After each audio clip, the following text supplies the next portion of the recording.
What are you puppers doing besides distracting us? We got work to do. Oh, but you're so cute. Oh, Sol, you better not be humping.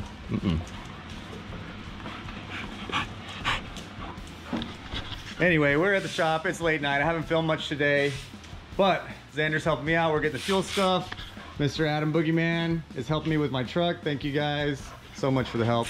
If you guys need mobile mechanics work, he works out of San Antonio. Unless you're really nice to him, maybe he'll travel slightly farther than that. Yeah, Austin. Like South Austin, where I am. Yeah. But yeah, hit him up. Here's his info, Boogeyman, and he does great work. And yeah, he's worked on a bunch of my stuff, and I definitely appreciate him. So there you go, sponsor plug for this video. So Xander and I, like I said, are working on things. We got the fuel system basically buttoned up, and now we're just kind of working on a couple little things. I've added a sway bar mount to my new control arms, so that's new. What are you two doing under there? Oh my gosh. Thanks, Sol. You checking to make sure nut and bolt check? Yeah? So now I've got a new fan that's going on. This one I have to modify just a little bit, but this is a brand new brushless fan that should help, you know, keep the thing cool, obviously. The turbo is all completely buttoned up now. It came out unbelievably nice. I'm so happy with it. The intake tube and everything, my new filter from AEM with the dry flow screen mesh over it. Everything's just really good. I'm very happy with how everything's turned out. You can see the plumbing and stuff was all worth it. This beautiful PTP blanket that I don't want to touch unless I have clean hands. Looks amazing. And yeah, we're keeping on rocking and rolling. Everything fits nice, although it is quite tightly packaged. It all clears. And there you go. So I'm gonna keep updating as quickly as I can, but like I said, it's crunch time, it's thrash time, so every time I pick up the camera, it slows me down. So just be mindful that we're getting shit done, and we're excited about Drift Week, and the time is running out. All right, let's get to work.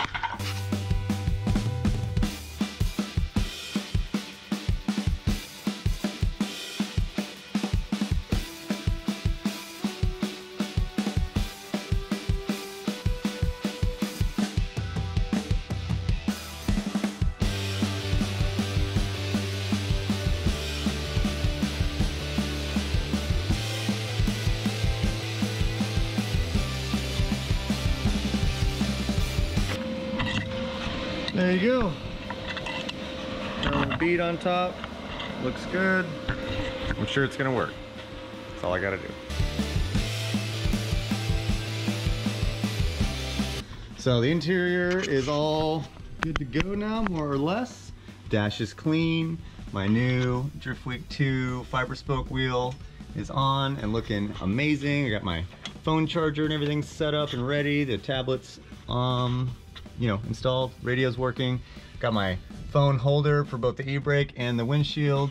The back here, we got the fire system plumbed, and I've got the pull pin and everything ready to go, just in case. We know how Drift Week 1 went for someone. Pulled out the cool shirt system for just luggage room and so forth. So now, up front, Derek over here has been working on a new radiator mount. So I've got, you know, basically everything ready to go in. I've got the new fan on now, which came out really nice. And the wiring is ready to go for that. I should have pulse width modulation control, PWM control on that, so I can control the speeds. Everything has been gone over with next gen ceramic coating, so hopefully it stays more or less clean. Oh, I totally missed that entire spot right there. Don't worry about that. Anyway, yeah, so quick little update for you. We're gonna go ahead and start putting everything back together. I've got the light bar on from Hyperdrive so that I can see something while we're driving at night. And it's just been like last minute thrashing for the entire day, so.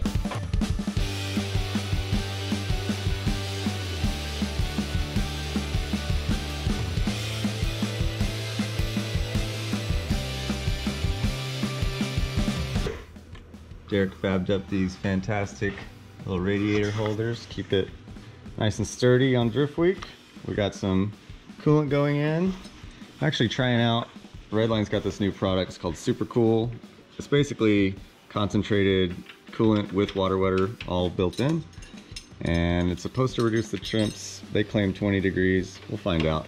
This stuff isn't necessarily ideal for track cars because a lot of times, you know, you can't have coolant on track, you just do water and water wetter. But for street project like this, I think it's a nice alternative and definitely something I want to try. So yeah, we'll update you on Drift Week as things go on with this coolant and just see how it does. Those look great, Derek. Thank you very much. The radiator will not be held in with zip ties anymore.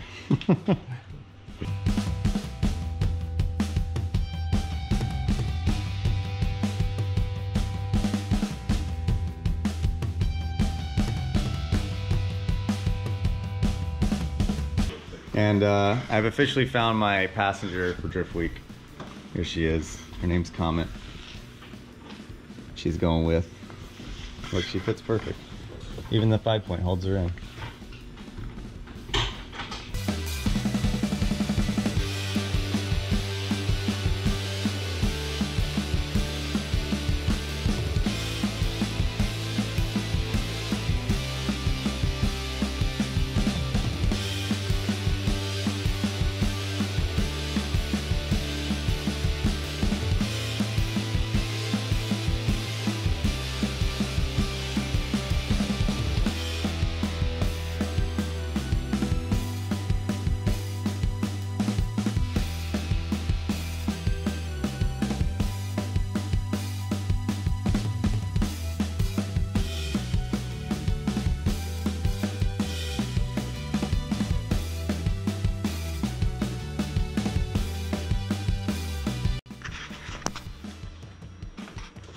It is the next day, only we haven't slept yet, but I did have a shower. I'm feeling much better, and Xander has been a trooper this whole time, so thank you again for all the help. This is awesome.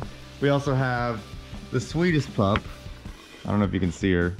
Comet in there has just been chilling. Oh, there she is. Look at her. Anyway, so now we've come to the part of the build process where I have to update the livery, and you know, the car is looking naked right now. And so I have limited time, limited budget, all of these things. And so, you know, I had some red left over, the red chrome. I actually used a couple different red chromes, but I thought I'd change it up a little bit for Drift Week, and I was able to get my hands on some really nice blue chrome, which will tie in the Seika brakes and the roll cage, which I have here, and the interior all painted blue, as well as, of course, the tube structure in the front and rear. So we're putting some blue chrome on the car, kind of peppering it in, and I think it looks fantastic. I also think I might even throw in some silver chrome, kind of give it that, you know, red, white, and blue, America, Captain America vibe. And that should be a really cool theme for this car, especially for Drift Week, and just kind of freshen things up. So that's what we're gonna do. Now, one thing about my livery is it's very organic, okay? I have a specific vector design, but in the past years, just installing that is a nightmare. It's such a difficult process to weed it, transfer tape it, get it on the car. I always use chrome foil vinyl, which is the most difficult to lay. And I typically buy the cheaper stuff, so it's not that good anyway, so it's just even harder to deal with. And it doesn't last very long either, so, you know, beating my head against the wall a little bit. But anyway, the way we do this livery now is really, really unique and organic in the sense that, you know, each side is not exactly the same.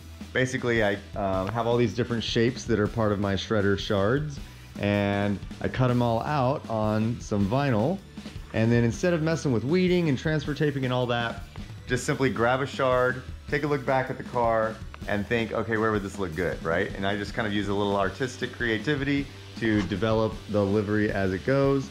And so, like I said, each side is not exactly identical, but it gives it a really cool flow, and I think it looks awesome that way. And then it allows me to kind of like customize it and just put my own little touch on it. So that's what we're gonna do now.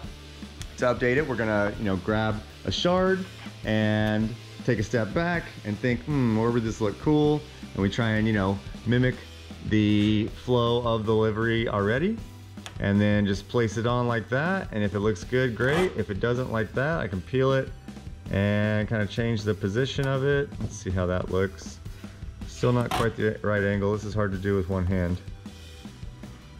Boom. All right, so there we go. So I'm trying to get this kind of flow right, and I'm trying to, you know, not crowd it too much, but I do want it to be, you know, nice and exciting looking. Now, one thing though that we're also doing is kind of cheating here. You can see, I mean, my car's taking a beating. It's got plenty of rock chips and other small problems like the vinyl peeling up in places and stuff. And so we're gonna use, you know, the whole organicness to go at my advantage here to clean that up. So Anywhere that's got a rock chip, I'm gonna put a piece of livery over or a piece of vinyl over and clean it up. Anywhere that's got like paint removed or damage and that sort of thing can get fixed up nicely and, you know, put a little band-aid on it and not have to repaint and redo the whole thing. So that's kind of a cheating way to have a drift car look nice, you know. Pro tip for those at home that have a semi-good looking car that want to make it nicer, just, you know, come up with a livery that you can do this. So anyway, we're gonna time lapse this. Hopefully you guys enjoy the kind of creative process. And then this should be more or less the last thing I have to do here at my shop in Austin. From here, I have to take the car up to Dallas and get it tuned by Ethan at Trackstar Motorworks. He's gonna put a fresh tune, make sure that all the crappy 91 fuel that we're gonna get out of the pump on the way on Drift Week is going to be no problem, no engine problems. My new fuel system is working great. Everything else seems to be okay. The car drives really well at the last event and I haven't touched the suspension, so hopefully everything else is good. I'm gonna give it a nice little shakedown, haul it up to Dallas, get the tune done. And then Formula D's this weekend. I'm gonna do some work there, spotting for Josh, and I'm gonna do another Torque Drift takeover. So if you guys haven't downloaded my game or my car, this car in Torque Drift, you should do that and play it and, you know, smash into walls like I do. And then after that, gotta come right back here and we leave immediately for Drift Week. So it's crunch time and we've been thrashing. Like I said, we've been up for a full 24 hours now and we're still going until it's done. All right, you ready to send it? Yeah, let's do it. Let's freaking do it, man.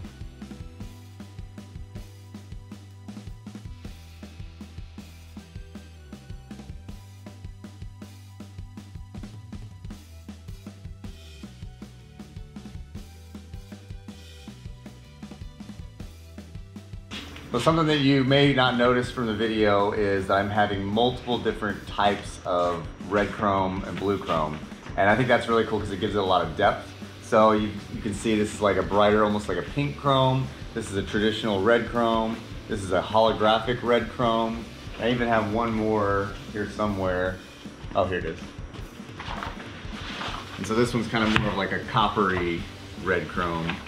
And then same thing with the blue. So I've got this bright blue, and then I have a darker blue, and then there's like a medium blue. You can see they're just ever so slightly different, but that really gives it that depth. Obviously with the chrome, it's just the one tint of chrome, but I think with all of these combined, it really is gonna make it, you know, a unique livery and really pop a lot on camera and look really cool at different lighting elements. So like at night, it's gonna look totally different than during the day.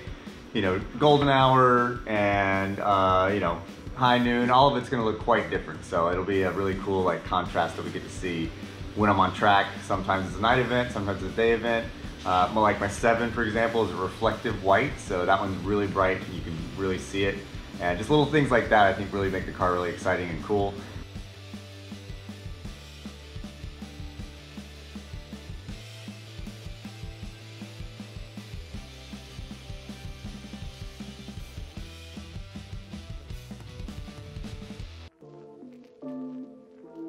Okay, bye everybody. My car's better.